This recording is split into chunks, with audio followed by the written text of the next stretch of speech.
Yeah, yeah.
Coming up on Mental Health Marty, being Black and bound by the biases of autism. Stay tuned.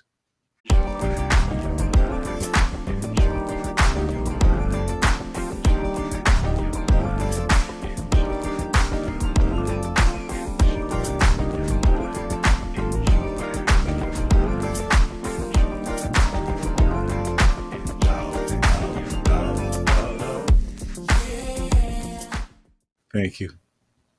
Hey everyone, it's Martina Sellers, your host, your boy, your mental health hygienist. Martina Sellers coming to you live and always in living color in Southern California, where the sun is always shining. And we are so glad that you joined us tonight. Listen, I'm playing double duty tonight. I'm playing host and dad. So Tony's over here. We're getting ready to take off and go on our family vacation, going to the family reunion. Fam, I'll see you this time tomorrow. No, a little bit later, but I'll see you anyway. But so glad that you join us. Hope you are doing well. What's going on, people? How you feeling? How you living? Let us know that you're out there. Tonight is going to be a bomb show. So glad to have Joe Barksdale back with us. Listen, if you don't know him, now you're going to know him. This brother is so damn cool and amazing that I can't wait to bring him on here and we just get to chopping it up and talking and everything. So what's going on, man? How you feeling? Hope DC is treating you all right and you're adjusting. You left the D area, Detroit, and going to DC. Man, hope everyone is doing well out there and that you're surviving this summer heat that's happening. But it's been pretty chill and cool out here in Southern California. We love the cool nights that we get. See, that's why everybody needs to move to the West Coast. The best coast. But since you're joining us, let us tell you what this show is all about. Mental Health Marty. Mental Health Marty is designed to be a psychoeducational tool to support you along your mental health journey. We are not, let me say that again, we are not a substitute for you seeing your therapist. We are definitely not a substitute for you seeing your psychologist, your psychiatrist, your doctor, your pastor, your boys, or anything. We just a supplement. We are a supplement that is designed to help you along this mental health journey, because too many of us, especially Black men, are secretly suffering in silence in the shadow of shame. And that's what we want to help stop, the stigma and the stinking thinking of that. But if you are by chance happen to be experiencing any type of psychological trauma or medical trauma, please go to your nearest urgent care, because we want to make sure you're being taken care of. Now, how do you engage with us on tonight? I'm so glad you asked. How do I engage? This is how you engage. Tonight, we're streaming on 3 platforms. So to the Black Men Made Well, welcome. To Marcel Consulting, welcome. And as always, the main host of the night, Mental Health Marty. And on the Mental Health Marty YouTube channel, that's where we see all of your comments. So we love when the audience is engaging, has questions, comments, just giving us a dope high five, letting us know you're out there, you're applauding us because you love what we're saying. Give us that feedback. But we only can see that feedback if you're logged on to the Mental Health Marty YouTube channel. We want you to subscribe to it as well so that you get the notification every time we go live, because we have a show for you every Tuesday at 7 p.m. Pacific Standard Time. So, Daryl, how do we do that so that they know that they have subscribed to that? They get subscribe and always hit like, subscribe, and guess what? You hear that bell, that lets you know you'll always be notified about our upcoming shows. I'm so excited because July is Minority Mental Health Awareness Month. Minority, and I love, again, we are considered the BIPOC, by Black, Indigenous, and people of color. Tanya, thank you so much for always supporting. I appreciate you so much. But we're talking about BIPOC communities. We're talking about Black, Indigenous, and people of color communities. And during this month of July, although it should be every day and every month of the year, yes, that we should be talking about what mental health looks like. Because let me share this with you. Mental health does not care about your cultural background. It does not care about your sex, your sexism, whether your sexual orientation. It does not care about your cultural upbringing. It does not care about your class, your culture, or anything else. Listen, it is one of the most fair, equal opportunists that is around, that it will attack any and every one of us. And at some point in time, we all go through mental health crises, but that does not mean that you have to have a mental health diagnosis. And which, because you're going through a crisis, does not mean you're going cuckoo or crazy or anything else that we like to say in our communities. And we have to learn to also make sure that we are addressing mental health with concern, with compassion, and with empathy. Why? Because we never know if one day that might be us, it might be a family, a loved one, a friend, a co-worker, or anyone. Because again, it is an equal opportunist when it comes to mental health and mental health experiences, challenges, and issues that we go through.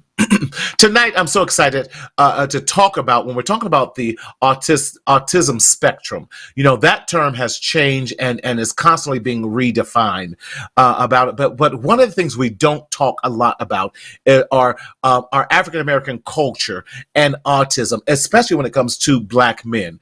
And when I was looking at it, because too many of us are Black and bound by the biases of what being on the spectrum, or the thought of the spectrum, or Asperger's as it used to be called in the DSM-4, pardon me, or those type of things.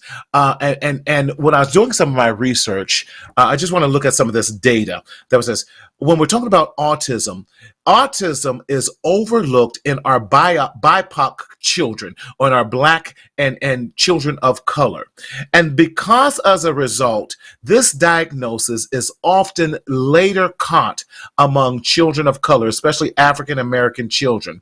Therefore, oftentimes when it is finally diagnosed, or we have the proper diagnosis, because let me say this, oftentimes our young boys are wrongly diagnosed, put on the wrong medication, therefore having the wrong actions with that, because oftentimes when young boys are depressed, they know anger, they know irritation, they're not being conduct disorder, they're not being overly aggressive, but they are responding in a lot of times the only way they know how to those triggers that are stimulating them to have outbursts of anger and that type of thing. And oftentimes, if we don't have a history with these young men, if we don't know what they're going through, if we don't have the biopsychosocial information so we understand what's going on at home, what's going on at school, what's going on in sports or other community and social events, we don't have the proper diagnosis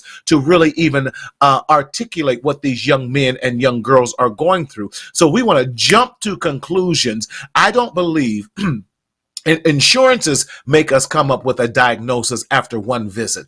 I don't believe it. You need 4, 5, 6, and sometimes 10 visits before you can do an accurate diagnosis, because we need to see the full spectrum and the full gamut of what this is acting in. And because our Black children, particularly our Black boys, are often diagnosed late with autism, then we have this challenge of that we have to have more stringent and more intensive treatment plans and interventions for them. The other thing is the CDC has little to no information on race and ethnicity when it comes to autism. And we know that's to be the truth. So even with all this that's going on in 2022, there still has not been enough dedicated research when it comes to autism, what it looks like in our communities of color. And we have to also deal with the stigmas and the negative stigmas that come along with it. Yes, you can be a functioning adult, a fully functioning person, and still be on what we now call the spectrum. It does not mean that there's anything wrong with you physically. It just means that you process things differently. I know lots of people who process things differently. In fact, I know some people who are diagnosed with autism who are geniuses, who are musical geniuses, who are artistic, who are extremely athletic, and all these things. It does not limit you. And I say this all the time. Do not let the diagnosis determine your worth, your outcomes, or your values. You don't let the diagnosis determine you. You determine the diagnosis. Come on, I wish I was in church and I tell someone, say, give me an amen. And as for 1 in 54 children are diagnosed with autism. I was looking at some more of the results that we look at this also when we're talking about current births. We're talking about 1 in 500 births are there some form of autism that has been developed or it could be diagnosed in that. The last thing I want to talk about is some additional challenges with autism that we may not be aware of. We got to look at language. Language is so important and imperative when we're talking about those of us with autism. Now, listen, I'm just a loud person, period. But we have to look at sometimes language, especially we're talking about Black folk dealing with police. And this always stimulates us anyway. And so looking at, I know I get stimulated whenever I could be doing everything right. Police car comes behind me. I immediately, I'm going 10 o'clock, 2 o'clock. Okay, do I have everything paid? Am I doing the speed limit? Now imagine that, and you have a mental health diagnosis on that and how that can send you over the edge. We have a difference in processing skills, and also response and reactions to triggers are different. And then also, can I say this? The skepticism that happens so often in the Black community. So I know I said a lot, but I wanted to begin to paint the picture and begin to talk about this so we can have an open dialogue. But coming back to us, for his second time, he said he had to come back because he wanted to make sure that his audio was on point. But this brother, I'm considering him a brother man from another mother. He's so cool, down to earth. He is former NFL player. He is a mental health advocate. He is a comedian. He is a musician. He's a father. He's a husband. He does so many things. This brother, listen, I think he can do everything and anything he puts his mind to. So I'm glad to have back with us none other than Joe Barksdale. Thank you for having me. Man, thank you for having me. I've been good, man. How about yourself? Listen, we trying to take it one day at a time. Listen, I was trying to get out there to Texas to come on to hang out with you, man, and everything. But, circumstances gotten in the way and life got busy. But I got to drop back out there and go hang out with you again, man. I had a great time when we went to dinner and everything. So how's everything going for you? It's going good, man. It's going really good. I actually am getting ready for my second comedy festival of the year. Tomorrow night is my show. So I was actually writing out the set list for that. Yeah. I don't know why I held up my notebook like you thought I was lying. But yeah, I'm excited. But you know how we do. You know, right. This nigga lying. He lying. Yeah, he ain't talking about nothing yet. You know what kind of house I grew up in. Listen, we about to say one. So you better go depress them dishes. How about that? Right. Right. You can't even tell it. No, mine said, I said something like, but they get on my nerves. I said, you ain't old enough for someone to get on some of your nerves. Boy, you ain't got no nerves. Go sit down somewhere. And you're like, until you pay a bill. Right. Until you pay a bill. that was the line. That's the line. You grown That's now? We'll come pay this light bill. Listen, it's the truth. I looked at my daughter. I'm like, you need to come with a check. Hey, daughter, especially, I understand that with the daughters. They're very inquisitive. Very much so. Wait a minute. My daughter now, Joe, I have a 32-year-old. She's going to kill me for telling her age. And now we're talking about getting married. And so she has this budget, man. I'm like, I am not Rockefeller or anyone else. Listen, I called her. I just said, listen, I just reserved the Sizzler. They got that we could have the salad bar and everything for the reception. She hung up the phone. The Sizzler. I got you. The Sizzler. The Sizzler. Yes. My daughter never called me back. Maybe that was a good thing. Hey, you know what though? I mean, you do what you got to do. We don't make excuses for what we have. She had a choice of the Sizzler or the Golden Corral. We can do either one. Definitely got to take the Golden Corral. There's Golden Corral. Yeah. Joe, for those who may not know who you are, share with us who you are, all the amazing things, man, that you do. And I just want a piece of your energy so I can stay up and do the things that you do, man. But share with us what you've been doing here lately. Oh, you don't want this energy. But my name is Joe Barksdale. I am a musical artist. I produce, singer, songwrite, and play instrument. Well, I guess you got to play instruments to produce. I am not also necessarily. You got to play something, right? The tambourine or the drum machine. Yeah, I would consider those instruments. Okay. I also play the guitar, the bass, the keys, and I sing. Anyway, wait a minute. That's a new one. I didn't know about the singing part. Oh yeah, I got an album coming out next month. Dude, okay. You've been busy.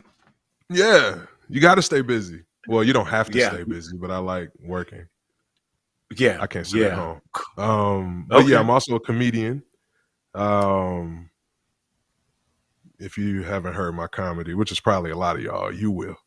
I am also a husband, a father. Huh? So are you on the Chitlin circuit yet? Not yet. And based on what I know about the Chitlin circuit, I don't know if I'm trying to hit that in 2022. A lot of American flags on these roads now. Right. It's a lot of freedom. For real. What you mean we running out of gas? We're going to have to hoof it. We're not stopping here. All right, I'm sorry. For those of y'all that don't know, those were jokes about sundown town. Right. But yeah, I'm a comedian. I am going to my second comedy festival of the year next year. And like I said, I'm a dad and a husband. And I am also an advocate for mental health just in general. Trying to get, not erase, but, do what I can to remove that stigma. I am mentally ill. I see a therapist twice a week. I see a psychiatrist once a month. I take medicine. I take a lot of medicine, actually. I added up the milligrams the other day, and I'm like, yo, should I be should I be doing things alone? This is like 650 milligrams. I'm sorry. Anyway. Hey, it's keeping you honest. It's keeping you going, Is man. it though? All right, you're right. Shout out to Lamictal. Anyway, hey. I also am I am a high functioning autistic person. The DSM-5 changed it from Asperger's to high functioning autism. And one thing I would like to say real quick, messed us all up. Go ahead. One thing I would like to say real quick. We ain't all on the spectrum, all right? When someone tells you they're autistic, don't be like, oh, I think we're all somewhere on the spectrum. If we were all somewhere on the spectrum, there wouldn't be a fucking spectrum to be on. I'm sorry. But that really pisses me off. Like, because it's not marginalization. I mean, but it would be like, if you're complaining about your grandparents going through the civil rights movement and somebody's like, well, my grandparents went through the Great Depression. It's not the same. Is what I'm saying. It's not the same. Right. You're right. You're right. But you know what, Joe? A lot of us don't understand it, and you know, with especially in our community, when there's a lack of understanding, there can often be a fear of that. Yeah. And I love that you definitely take away the fear and all that. My executive producer in the ear, you know, my ear. Daryl talking about, you should sing something. You should tell Joe to sing. Tell Joe to break out a song. Twinkle, is the pipes warmed up? Twinkle, little star, how I wonder. I can play something. I have to get my acoustic guitar. I can play some on my acoustic guitar.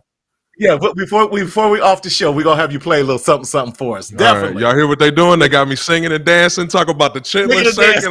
Hey, call me Chicken Joe. I'm sorry. Look at my tap dance. I have the Sandman next to. Yes, you know. You ain't lying. Listen, at least you stayed in key and in tune. You know, some folk be all over you like, you know, you changed keys lying. 5 times in that. Yeah. There was a woman at a comedy show, and I never understand this, but she started talking trash about singers. Like, you know, a lot of singers need to warm up before they sing. I'm just doing what she did now. A lot of singers need to warm up before they sing, you know, but not me. For example, I was born by the river. I'm like, is she serious? Like, she was dead serious. When she was done singing, she looked up like, no applause? No fucking applause. No. Like, no, don't you talk about singers. You do something else. You do something else. Trash about singers. Jay Walker gets it. Yeah, they got me shucking and jiving. I'm about to jump over a broom during the break. Listen, we do what we got to. Right. And look, we don't even give the brother a check. He do this because he loves us. Man, at least get right. So what's going on, Danny? Danny's an amazing therapist down in Dallas area, man. That was him. He's got a wonderful DLR. Yes, that was just him. Yes. Yeah, Danny looked like he about to get me up after this. Hey, brother, who are you meeting with? I can do some background make sure that they license. Yeah, he gonna make. Hey, brother, you say you on 650 milligrams? You talking like this? Nah, brother. What they giving you? You taking Mentos? All right, I'm sorry. Yeah. So listen, it's patient confidentiality. It's confidentiality. Yes. So yes, I hear that, bro. You about to get on back up? What's your email, brother? I just want to send you some things. Right. All the therapists concerned, like, all of them chiming in. Joe, what you doing? Hey, Marty, Hey, Marty, you need to check in on this brother. That's what they say. Like, I'm concerned. Like, I know. All right. But okay, you mentioned something, and we were joking about. How important is it? You know, I one of the things that I love. One of my brothers, back in he talks about checking in with we as black men, because a lot of times people look at you, Joe. You are 6 what? Almost 7 foot tall there. 6'5". Almost 7 foot tall. I'd be the former NBA player. I ain't lying to y'all. 7 right. Okay. 6'5". You know, it probably looks 7 feet tall to a cop, but you're right. 6'5". Exactly. If you got pulled over, he was 7 foot tall. He was 7 feet tall. I had to shoot him. I'm sorry. I'm so sorry. I know that not all cops shoot people. No, they don't. Not all. Just the bad ones. You know, please continue. Just the bad ones. How important really is it for us as black men, as a people, to check in with each other? Say, hey, bro, you good? What's happening in life? I always feel weird when I answer this question, because I'm always like, why? Because I'm always like, it's so important to check in. You need to make sure to reach out to people. And then I'll go through depressive episodes and, you know, think about killing myself. And I'll just spend like weeks talking to nobody. I just feel bad that I don't always take my own advice. But that is important. It is important. It is. For nothing else, to not feel alone. I will say this: there will be a barrier in terms of like there need to be patience on both sides, because you know not everybody knows what everybody's going through. And I've been lucky enough to have friends that were patient with me. But it's definitely like, it's not just one of those conversations where you just sit down next to your homeboy like, I think I'm gonna kill my boss, and then you get up and go cut the game on or something. Like, these conversations take time, which is why you need to find someone you trust to open up to. But if nothing else, at least open up to a journal. You know, talk on your notes app. You got to get it out. Yeah. Exactly. I think that's so important that we definitely do look at that, Joe. And I love what you're saying, because when you're in your depression or in those very downward mode, it's hard. You're not thinking, I need to call You someone damn and near let them know. psychotic. Yeah, Yeah, you you damn near really psychotic. are. You probably are psychotic sometimes. I don't know why I'm talking to At- myself like in the third person, but yeah. but trust me, When we get most up, of us do. DLR about to hit me back up. Hey, brother, what's your cell phone number? We don't give our cell phones. What's your address? I'm in Dallas. I'll drive tonight. Okay, I'm sorry.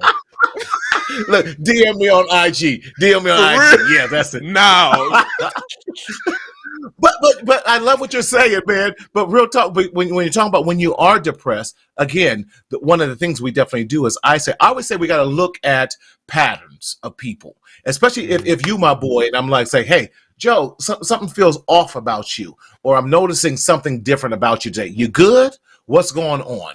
And that opens the door. But you said something else important. that's where I feel like a hypocrite, because there have been a bunch of times. Oh, you good? What's going on? I'm big straight, but on the inside, it's like I'm about to jump off the next bridge I crossed. Like, but you don't. I don't know. Why is once it again, that? I gotta take my advice. I Yeah, don't trust people with my but feelings. why is it we as black men really have a issue talking about that, or even saying? I think some of it Man. is what we were joking about earlier, and I was actually talking to my Yeah. therapist about this. You got our parents who were like, "Suck it up. This ain't as bad as my childhood. My feelings Yep, hurt. You don't yep. pay enough bills around this motherfucker to have feeling." You know what I'm saying? Right. I'm sorry. Can I say that? Okay. Cool. We authentic here. It's all good. We authentic and real. I think they have parents who went through the civil rights movement that'll like suck it up. It ain't as bad as I went through. And then they have parents who went through Jim Crow and they like suck it up because at least people ain't tarring feathering you outside and hanging you with white sheets and horses and cutting you up afterward. Right. And their parents were slaves. Well, nobody giving a damn about a slave's mental health. So I do think that some of this is slavery related. I know I just took a long route there. No, but you're absolutely right. I was sharing that with someone just the other night.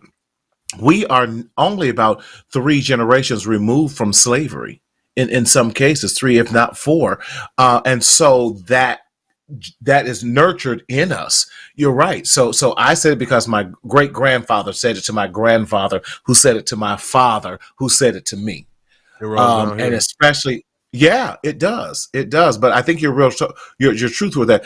Jeff was just talking about that we have trust issues. I agree with Jeff that a lot of times, we cool on the surface level, but when talking about now, I don't know if I can trust you without feeling judged, or you might think I'm a punk, or that type of thing. If I'm saying, dog, I'm stressed today. I think some of it too is like humans being humans. He was talking about trust issues.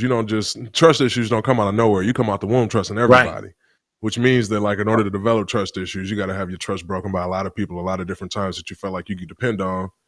And that's hard. I would argue it's harder for that person to trust somebody with their emotions than someone who's just, this is my first time sharing. You know what I'm saying? But no, I agree with you. A lot of times I will take trust all the way back to childhood, because if we're looking at the Erik Erikson developmental chart, and I'm going to psychology on that, but it's all right. They know what they logged in for. Right, you're right. But because trust is one of those issues that we build in the toddler stage and preschool stage, and if that trust issue is not developed, then it carries on in life, and then it's perpetuated as we get older. And so you're absolutely right. I never trusted my parents. And if you don't trust our parents, that affects all my relationships. Yeah, because like your relationship with your parents is supposed to be your first healthy relationship. That's right. But that's right. So when that relationship's more toxic than the Ninja Turtles, it's toxic. For those of y'all that don't know, it's toxic ooze that made the Ninja. I'm sorry. Anyway. Yeah. Toxic relationships. I think, especially when you don't make those bonds as a, what is the word, adolescent, like a toddler. Yes. Yes. You never feel safe, and if you never feel safe, then you're used to deflect. I'm not gonna lie. That's why I'm so funny. Because I've always used comedy as a shield for my emotions. Nobody's calling the police thinking you about to kill yourself if they laughing. You're right. And a lot of us do use comedy as a coping skill, as a skill to redirect, so people don't really know how we're really feeling. I always feel like the heart of most comedy is the truth.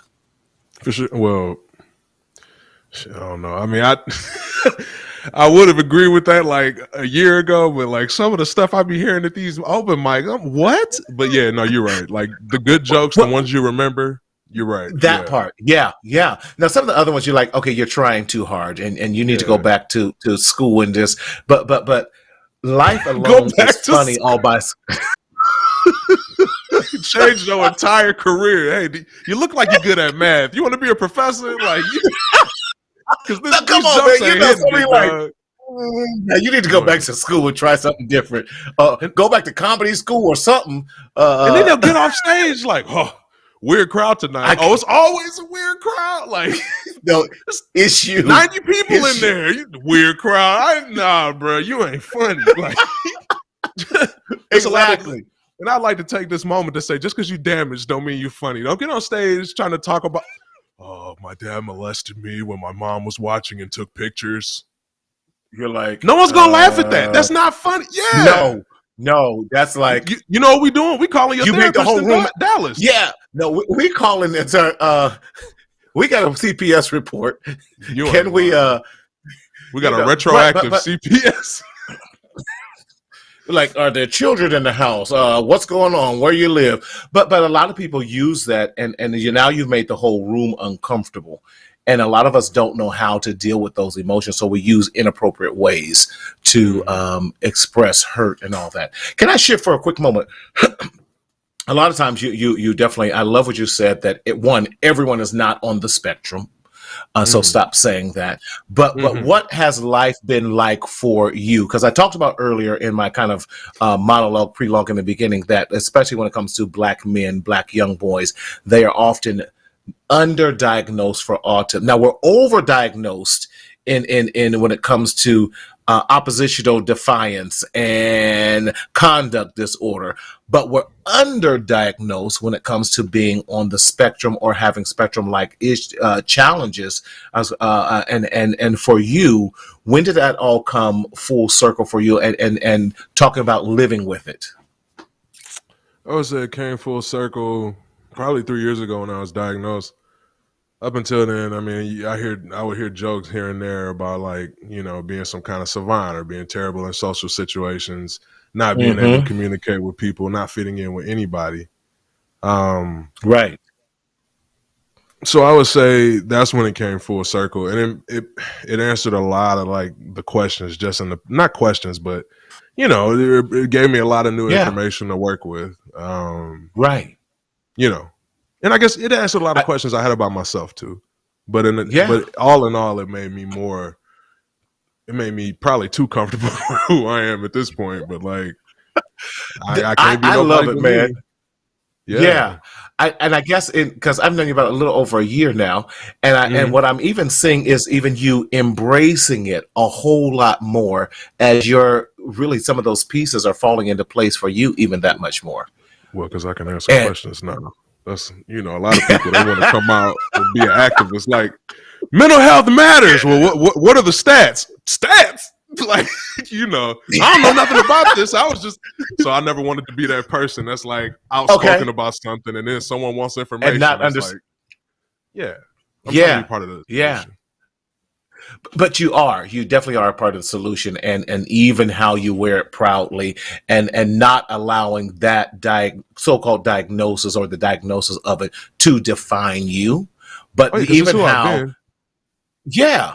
like so it's like, okay, so you just that's good that it didn't, and a lot of times we allow that to change who you are, because authentically you still had all this amazing energy. Authentically, you've still been always creative. Authentically, you probably had more energy than all of your teachers and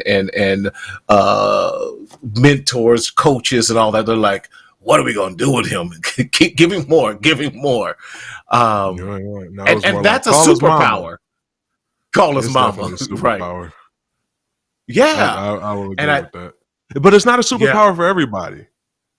Like, I think people Okay, think that's that true. like somebody's on the autism spectrum. It's like, cool, let's go to Vegas and count these cards, but they forget it's a spectrum, not a line. You know, so That's good. but you know what I That's good, mean? though. Like, oh, you Yeah. autistic? Play this guitar, like, you know. Right. But But so I isn't would that the want to say that horrible too. assumptions? Yeah, but isn't that the horrible assumptions that we have because of we are ignorant as a people and Yeah, understanding that that you're right, it's a spectrum and not a line. And we yeah. think lineal and we don't think the whole spectrum of it, the diversity, just like we as a people aren't monolithic. And a lot of times we think that the spectrum is very monolithic, and that's not the truth. And we need to, Yes. once people acknowledge this, that, oh, you know, I may have been wrong in that thought process. It's a little easier to have grace with other people who may be wrong in different types of Yeah. thought processes, you know. Yes, that's cool. That really is. That was a Listen, random how's the wife? philosophical statement. But that was good. Listen, look, put that in your book. How's the family doing, man? You are a family man. You're a husband, and although I haven't met your wife, I think she's phenomenal, and I know you talk highly about her. What has married life and family life been for you? And I It's love been it before. fantastic. Sorry. No. Go ahead. Oh, it's been fantastic, and that's not me saying that, like, you know, perfect days. There's no such thing as a perfect day. Right. You know, there's challenges and things like that, but I can say that, like, these people in the house, I trust more than anybody outside of the house. No offense to y'all out of the houses, it just is what it is, you know. It's the truth. Yeah, and like I would do anything for anybody in this house, including the dog, which I never thought I would say. But my wife, her in terms of, you know, just being married and, you know, having that relationship, it's weird because we've known each other for like 20 something years, but we still learn new stuff about each other. Is this a high school sweetheart? No, I met her actually in middle school. Well, Middle school. Okay. But no, not a sweetheart. Wow. We just became really good friends in high school. And then we started dating near the end of college. That was long distance the first time. It didn't work out. We tried again. That was also a long distance. It didn't work out. We tried a third time, and my wife was like, listen, I'm getting too old to just be breaking up and getting back. This ain't no Usher song. I'm like, you right, babe.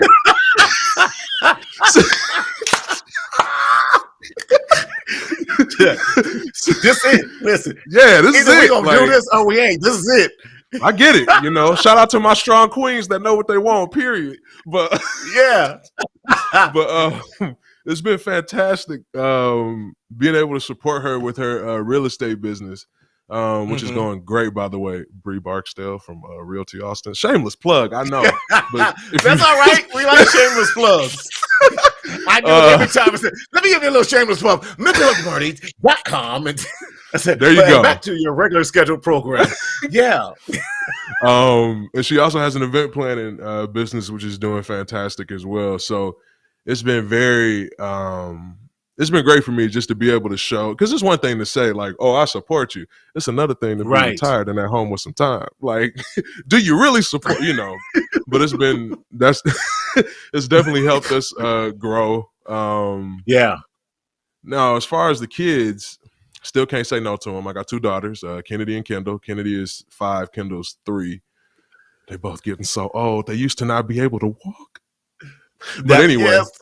I see they got daddy wrapped around their finger. No, it's ridiculous. Like it's to the point like my wife would be like, go put the kids to bed. I'm like, for what? You know I'm about to come back down here with 2 kids in my hand. Like, you know what I mean? Like I can't say nothing to these kids. It'll be like midnight. I'll come upstairs. Hey, y'all, what's going on? You know, oh, Daddy, we want to play. Well, just keep it down, man. Your mother's downstairs. Wow. See, you gonna spoil them. They're gonna be a mess because of Daddy. Daddy's girls. You're right. You know what though? That's gonna be somebody else's problem. No, I'm just playing. I am glad. Well, you saw my 6-year-old tonight. Yeah, but I'm sure, just like you, like I'm glad that there's they talk about like, you know, it takes a village to raise a child, because you're right. If it was just me, they would be spoiled rotten, you know. Right. But luckily, you know, my wife is like, that cry's not real. They're fine. They can go back upstairs, you know, like it helps. Mamas know. They're like, now we still wake up with a kid in the bed every morning, but you know, they don't start there. Look, with a foot here and an elbow here. You're like, really? Oh no! See, that's the other thing about being wrapped around your daughter's fingers. They want you to be comfortable at all times. That's them and their mama. They know. Dad gets his space. So, well, I don't I know. scratch their back, they scratch mine. No, my 6-year-old. I'd be like, I had to put her in her bed. She's like, can I start? I'm like, will you move over, please? Sounds like y'all need to come to an understanding. No, I'm just listen. If you want to wake up in this bed. She goes right to her. Said, Daddy, how come when I woke up this morning I was in my bed? Because you sleep bad. That's real. So it's better than some parents. Daddy, how come I woke up in my other? Because the boogeyman came in and grabbed you just to let you know if you keep lying to me about your report card. Whoa! Like, why am I here? Someone came in and tried to kidnap you, but we stopped them. Watch yourself. But parents are always trying to scare their kids. Yeah. Hey, whatever works, right? Well, no, not whatever works, because some of y'all are doing too much. It depends. Parenting ain't for punks. It's not for cowards at all. You're not lying. And I'm so tired of people like doing the bare minimum in parenting and then like boasting about it.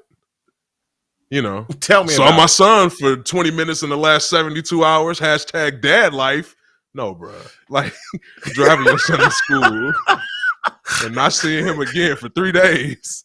Or the people that's like, they'll go home and treat their kids like crap. Like, at least I'm here. That's not. Yeah. But that is definitely a challenge that a lot of I don't even say fathers have. But listen, since we're talking about data. Yeah, since we're talking about statistics, what I recently discovered in some statistics I was doing is that finally we have data that supports Black fathers, especially those who are out of the home, are more likely to see and meet with their kids than any other culture and race. And we finally have data, because remember, we always feared this being this deadbeat dad, but we finally have data that speaks to the opposite of that, especially during the pandemic. And that is such something to celebrate. So listen, for Black fathers out there. Yes, shout out to we dads out there and everything. Take it a little easier on your son and then pick up basketball games now. Yeah, that was my dad on me. Get in there. I'm like, okay. Pay attention. You missed that. I was like, dude. I was just about to say, you missed that shot. You walking home. Yeah. Like, come out. My father actually told me, come out the game. You're embarrassing me. I'm like, if I'm being 100% honest, like the last sport that my dad saw me play before football was baseball, and I was so bad. Like I would get up to bat, and my dad would be like, "Oh, just start hiding." Like I don't know whose son that. Hey, it's all right. We'll get him next time. There ain't gonna be no next time. This boy is terrible. Like I was very bad. My dad was very embarrassed. It was to the point he stopped trying to coach me. It was just like, because some dads it's like, let's go outside. I'm gonna throw you the ball. We're gonna, right. My dad's like, hey, maybe baseball's not for you. Okay, that's good. But football apparently was. Look, yeah, you made it through. That's true. And it's funny you were talking about undiagnosed autism. I feel like if I had been diagnosed autistic early in my life, I would not have been playing football. Because the event that led to me playing football. So I was at this engineering camp when I was in high school. This kid asked this question. It was a dumb question. And in my mind, I'm thinking like, people who ask questions this dumb should get slapped. And before I could process the thought, I was already hitting this kid on the back of the neck. He stands up, starts flipping tables over and screaming. We both got kicked out. And because of that, I needed something to do over the summer to stay, to get out the house. So I decided to play football to try to get in shape. Wow. Okay. And then that just became it. The rest is history from there. Yep. Just tripped and fell into the league, man. It's crazy. I mean, it really is crazy though. Like, but what happened was you stumbled upon your strength and what you were excellent at, and found some sort of passion in it and allowing it to redirect it. So let me have you talk to us. You're the expert on that. You're sharing with your life. What did stumbling onto football like that do for you, your self-esteem, your whatever, all the other things that it did to redirect a lot of that negative Oh, it did attention nothing that you for were my getting? self-esteem. Um, it did nothing for my self-esteem. If anything, I used football because I was undiagnosed with the mental illnesses at the time too, and being Right, clinically right. depressed, I was using football as like a distraction to like maybe for these couple hours I can think about something else besides slitting my wrist. So that's what it started as for me. And once I found out I could go to college for it, in my mind, I'm like, cool. I can get a free ride. Like Mhm, I never believed I could go to the NFL. You know, um, mhm. yeah, I don't know. Like I was just always trying to get better, if that makes sense. Like I think I was No, just so focused. Oh, go ahead. no, no. It totally makes sense. You were doing like most black men and people doing whatever it took just to get by, even if it meant getting by for that moment. Mhm. And football became that for you. So listen, I'm gonna get by for these next 2 hours, and then I'll worry about the next 2 hours. And for Mhm. many of us that have undiagnosed mental health illnesses, that's what we're doing. We're just Mhm. trying to get by. We're trying to get by, especially once you get into your teens and 20s and all that. You're like, listen, I'm living in this moment. So that totally makes sense and Like why. I never understood how people could wake up and be happy, or like go to Mhm. sleep and be excited to wake up the next day. Like I never understood that. Hmm. Um, but yeah, so when you talk about like getting by, and it was these things are necessary. Right. It is. And oftentimes I think we take too lightly for those people and who are just saying, listen, I made it this next hour. So let me celebrate that. I made it through this next class. So let me celebrate that. I made it through this next practice.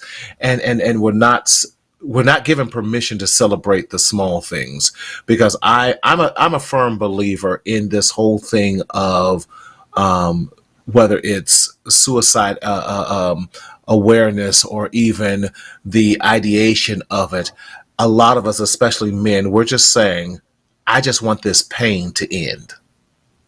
And oftentimes we're saying, we don't know how to end it. So it's like, let me just, I know, man, I had to get a root canal, and that mug woke me up at 3 a.m. So it was just like, I just need something to end this pain. When I ruptured my Achilles, I was in Chattanooga, Tennessee. Ooh. And I love this, Dr. Brown, serendipity. The things we do to get by could later help us thrive. That is so excellent. That's so right. And so, man, when I had ruptured my Achilles, by the time I made it to the doctors, urgent care, I had already taken 8 Tylenol, and they said, "What are you trying to do? Kill yourself?" I said, "I wasn't even thinking about that. I just want Mhm. this pain to end." Mhm. And then we'll worry about fixing everything else up later. And Mhm. that's my philosophy when it comes to black. But a lot of times we're like, just let this pain that's bothering me. I can't sleep. I can't think. I can't walk. I can't talk or do anything. Let this pain in, and then let's talk about how we fix the problem later. And I don't even know if that's kind of your thought process sometimes when you're thinking about, when you then and when you're in that downward spiral, if that's what you thought through, is like, I just want this pain to end, and then let me think about how to fix some things later. So just a thought. No, Don't know. I think for me, I was always I just didn't want to be alive. I mean, Hmm. you grow up feeling like a burden. That You okay. know, you can't find your purpose. In your mind, you don't even Hmm. have a purpose besides, breaking your parents financially. Um, Mm. Wow, that's so deep. so for me, I just would rather have not existed at all. Hmm. Hmm. So for you, what is and has been your turning point from even that thought process? Oh, I know. there's no turning. I still think Huh? like that all the time. I said there's no turning point. Like I still think like that all the time. I mean, Hmm. I still hate myself. I still don't want to be alive. All these other things. I just Hmm. in my mind, like I can't tell other people one, I can't try to decrease the stigma on mental illness and then kill myself and push it back up, you know. Right. And two, right. I can't tell people to go get help if I'm not, I can't tell people to go get help and not quit and that kind of stuff. And then I go and do what I told someone else not to do. But that doesn't mean that, like, because I hear it in a lot of interviews and stuff. I don't know if people assume because I'm funny or what, but, depression is something that you've struggled with in the past, right? These ideations and things. I'm like, no, I'm thinking about killing myself right now, Like, it's not, and it'll never be in the past for me. That's one of the reasons I'm on 650 milligrams of medication, seeing a therapist twice a week. But I do what I got to do to be the voice that I wish I had. That part, that's what I love, man. That's what always I love hearing your story, because you use that to help ground you, to help keep you focused. And I love your transparency about it. You're like, listen, this is where I am. This is who I am. Like it, love it, leave it, whatever. There's no point in lying about it. Yeah. But too many people lie about it. That part, yeah, because you're right. Too many of us do lie about it. Too many of us say, I'm good, and when we're not good. But I love your authenticity, your opening up and saying, listen, there are days I'm not good. Yes, I still struggle with it. Yes, I think about it. Oh, no, this is a daily thing. Right. And even sharing that this is a daily thing. And I see my therapist twice a week, and I see my psychiatrist, and I take medication, and I do comedy, and I have, man, I'm trying to work out for 2 minutes a day, and you up here 2 hours. You got to be mentally unstable. It'll get you there. No. When you lose touch with reality, 2 hours just. No, I'm just playing. Listen, I need to be doing 4 hours here, because there's something like. To be honest with you, I've found it as mandatory. Like, I used to think that I was just doing it to try to get in shape. But, like, it is mandatory for me to beat myself into the ground every day to have a chance at going to sleep. Yes, yes. But that's good. I love it, because you're talking about ways that you balance out your life. And this is a part of your regiment, working out, doing comedy, tucking your daughters in, keeping them up midnight, and they come downstairs. Look who's still up. Oh, no. I didn't say keeping them up, but, an object of motion is gonna stay in motion. Y'all like, hey, do y'all thing, man. I'm keep it down, all right? I need some popcorn. Right. I got some jujubes right here with the popcorn, so stimulate. Do y'all drink? No, I'm just playing. Milk. You got an extra cold milk tonight. Yeah, like y'all want a strong chocolate. I put some chocolate in it. Yeah. I spiked your milk with chocolate. With chocolate, yeah. One got chocolate, you got strawberry. Which one you want? Yeah. That's good. You get what you get, you don't throw a fit. I love that. I love it. Man, before our time is getting close to end, man, but I want to know, so before we go, you got that what is that? Oh, that's that. You got that guitar ready? No, I don't have a guitar ready. We've been talking this entire time. Like, when did you think that I had time to go grab? We've been locking eyes on the internet for the last hour. And you talk about, is the guitar ready? Nigga, I know I can do a lot. I'm not a magician. Like, no, I thought it was part of the act too. Part of the act. I can go get it, but it was not ready. Like, I'm not one of those people that just has an acoustic sitting in the corner waiting on someone that, do you play guitar? Yes. Right. Yes. Like, I just happen to have it right here. So let me just, I was just singing along. I would love for it, you too. All right. I'll be right back. All right. Y'all, I hope you have been enjoying our time with Joe Barksdale. Listen, I appreciate his candor. I appreciate this brother for just sharing what as it is for him in his real everyday life. This is so powerful, and please like and share this with other people, because what you're getting here is real truth, 100%, that we cannot be afraid of or look differently at. And do we just talk through and really share? He got that guitar. Come on, Joe. Yes, sir. We do what we do. Tune it up. Da.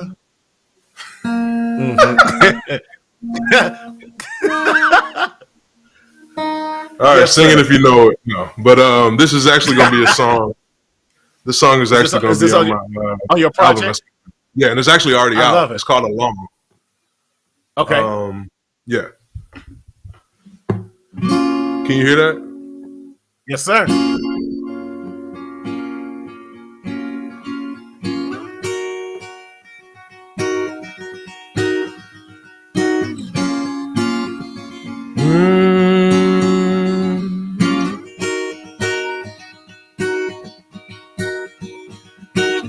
I'll play a song for you if you want me to. If you don't, I'll play it all the same. I don't let folks box me in cages, so my photo goes beyond the frame. I'd love to take you with me back to the planet that I call home. But I know you just get homesick and leave me all alone.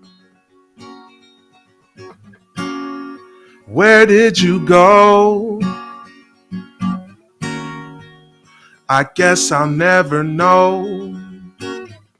What am I to do now that I'm all alone? Where did you go? Where did you go? Where did you go? Whoa.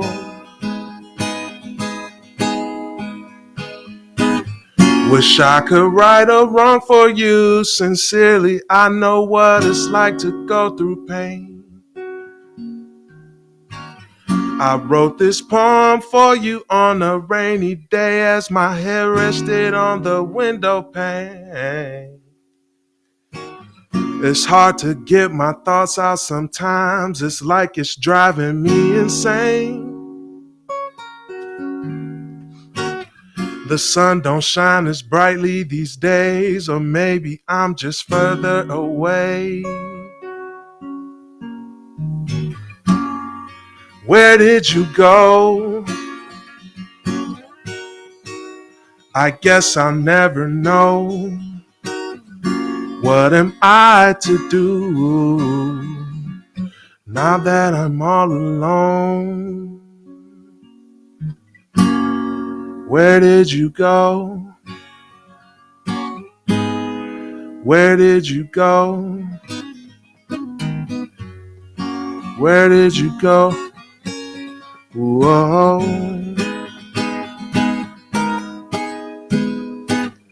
I wanted all along to tell you truly, I just hate being alone. It doesn't help, surely, that I am so far from home. Counting down the days that I have left on this planet to roam. Don't make that face, you know you would be too if you were homesick and alone.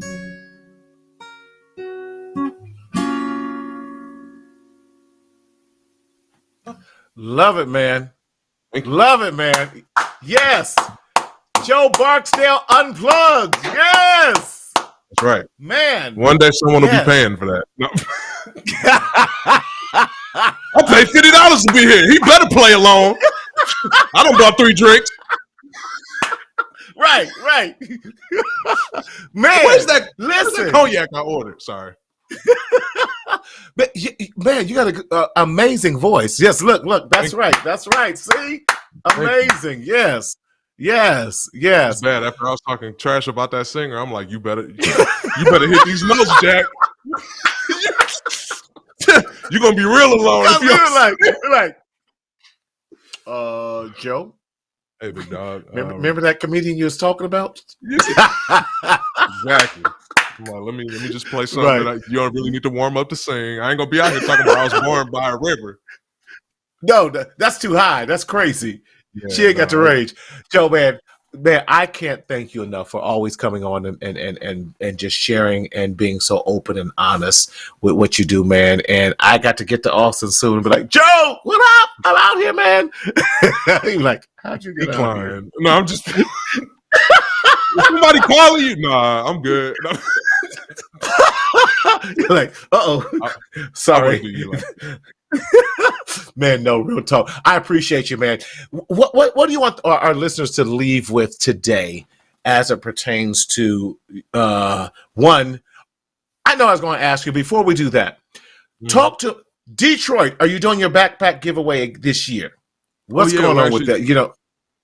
So I ain't gonna lie, I'm not gonna butcher the dates, but I feel like it's in 2 weeks. I could be 100% wrong. It is sometime this summer. We're actually doing one here. Okay. We're also doing one in one here in Austin, and then we're doing the one in Detroit. So I'm very excited. This will be the first one in Austin this year. Yeah. Okay. Yeah.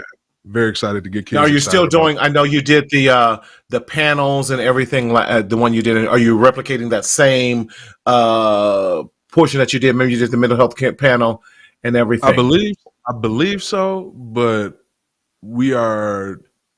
I'm not gonna lie. So here's the deal, y'all. When it comes to like planning, I'm terrible at planning. All right, I get an itinerary the week before because I can't plan. I don't need nobody to say he's not giving away any backpacks. Like, no, you gonna have the event. Check my Instagram into it. I'm gonna check your Instagram. Okay. I'm gonna check your Instagram, man, and I'm gonna post it on mine too because I appreciate and love what you're doing. It's all good. It's all. I guess I could have forewarned you beforehand. Like, oh no, it's all good. Once again, I'm comfortable at the end. I'm comfortable who I am. Listen, I ain't got nothing to lie about. It's happening. You know what I mean? Yes, exactly. That part. Because I went to the Mike D camp when I was in high school, and it didn't happen. You ever showed up to a school on the field waiting on the camp to start that didn't start? Hey, I paid $50 to be here. Where's Mike Vick? Did he use this money to buy another dog? I'm sorry. I can't. But you know what I mean? Like, it is happening. I know what you mean. Okay, I'm not catfishing y'all with this event. Yeah. Because that's another thing. These are quality backpacks. Because some people be like, oh, I'm giving away backpack. It's 50 Jan Sports. Like, boy, if you don't get the hell out of it, sorry. But you know what I know what you're saying. You give out quality work, man. And I appreciate that and definitely giving back to the communities and being about it. Before they go, last thing you want to tell people about, and I love you said it's not a line, it's a spectrum. But what do you want the last thing kind of do you want people to leave about understanding spectrum and how do we follow you and keep in touch with you? Sometimes, I mean, when you talk about autism, at the end of the day, my brain is wired differently than the average brain. It's like being a PlayStation in a world full of Xboxes. Just because someone with autism interprets information differently or regurgitates it differently doesn't mean it's wrong. It's just different. That's right. Yeah. And autism isn't a disease. No one has autism. They are autistic. Yeah, that's good. Because you wouldn't say like he has artistry, you know. You know what I mean? Like, right. Say he's an artist, you know. He's an artistic person. But I think that's something that it's not just a community issue, it's a human issue, you know, putting that's right. You know, your thoughts and feelings to the side to try to look at something objectively from someone else's point of view. I feel like if we could do more of that, the world would be a better place. But I'm pretty sure I'm like one of the billions of people that said that today. So, but yeah, that's, you know, communication is very important. And yeah, you know, no matter how difficult it is, do not stop trying to communicate with somebody. And I'm once again from experience, you know, being an autistic person married to a non-autistic person, there's times I just want to give up and never talk again, but I keep going. You know, that's good. Yeah. I appreciate it. Definitely. Yeah. Now, how do we follow you? How in your media, social media forums? I know I forgot something. You can just at JBDale72 on Facebook, Instagram, and Twitter. JBDALE72. Love it. Keeping it simple. I love it Yep. across all platforms. Man, I appreciate it. Joe, again, thanks, brother. I appreciate you. Much love to you and the family, man, and much success on these two major events coming up to support our kids and our youth as they're going back to school. And I definitely want to be a part of it. Do I need to call Aaron and tell him get me on the platform? This is what I was about to tell you from the beginning. Like, bro, just give Aaron a call, please. Like, text that man. He has all the answers. I'm just trying to make it to tomorrow. No. I understand. I'm going to text Aaron because I want to be a part of your giveaway definitely in next year and whatever. We could definitely do a live episode there. I would love it. I would love it, man, because I believe that you have an amazing platform. I love that you're using your platform to do so much good on so many levels that you're doing and what you're doing and how you're doing it, man. So much love. Appreciate you. We definitely when the project drops when? Come on, man. I want hold on. I know it's on my I think it's on my calendar. Because that's at the end of August. I'm trying to get to July 13th. You talking about okay. That's a good I know Hocus Pocus 2 comes out September 30th. I don't know why I'm in September. Oh, snap. I'm really excited for you said August. Too. I'm trying right before Halloween. Trying to stretch. I don't know. It's that's all August. Good. I do know that. We'll follow you on your social media and we'll get it. Yeah, sorry. Definitely. They're like, bro, it's all good, man. Like Marty said, though, it's a lot. It's a lot of moving pieces. The comedy, the production, the music stuff. I'm being a dad, and now I'm just making excuses. All right, I'm sorry. No, but I love it. But it really is your superpower, man. And you're just like, listen, I'm staying busy. I'm on my grind. I'm on my hustle, doing all that you do. So, man, again, thanks, man. I can't thank you enough for taking the time being on the show, man. Much love to you and the family, and hope to connect soon. All right. Thanks for having me. Same to you. Anytime. Y'all, listen, you heard it from Joe Barksdale. This is an amazing brother who helped to defy and tell us about that we don't have to continue to secretly suffer in silence in this shadow of shame. I want to share with you, for those of you who might, there is a wonderful organization called autisminblack.org, autisminblack.org, who specifically talks about Black folk and with who are on the spectrum and what autism looks like for we in our community. So again, we don't want you to not have the necessary help, but we want to leave you with a few resources before we leave out of here. If you're struggling through any type of crises, you can always text crises to 741-741. Contact psychologytoday.com, therapyforblackmen.com, Good Therapy, and also marcelconsulting.com if you're in need for getting a therapist. But in this journey called life, we don't want you to continue to secretly suffer in silence in the shadow of shame, but we want you to always speak up, speak out, and live. And always remember to enjoy your life. We'll see you next week. Take care.